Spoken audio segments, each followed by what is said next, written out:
और फिर ये displacement x1 x2 plus displacement, ये टोटल होगा डिस्टेंस। ठीक है, अब हम डिस्प्लेसमेंट फाइंड करेंगे और जी तो डाउनवर्ड लग रहा है। ठीक है, ग्राउंड से अगर ऑब्जर्व करते हैं तो हमें ऐसा ही दिखेगा। ठीक है, कि बोल्ट जस्ट ड्रॉप हुआ है, उसके पास खुद की वेलोसिटी थी इसलिए वो ऊपर गया और फिर नीचे आया, ऐसा ग्राउंड से दिखेगा। यहाँ पर एलिवेटर लेने की कोई ज़रूरत नहीं है। ठीक है, हमने ऑलरेडी उसे समझ लिया है कि वो एलिवेटर जो है, एलिवेटर से जो वो बोल्ट है वो निकल चुका है, ड्रॉप हो चुका है। ठीक है, तो अब हम डिस्प्लेसमेंट देखेंगे, S is equals to U T plus half A T square, kinematics equation. अब डिस्प्लेसमेंट हमें फाइंड करना है, तो इसकी जो इनिशियल वेलोसिटी है वो कितनी है, 2.4।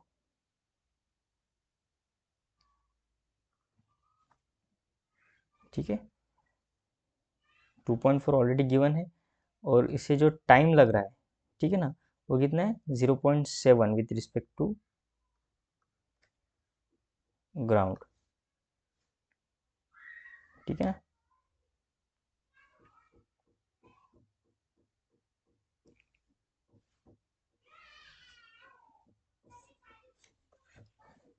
0.7 इसे क्या लग रहा है,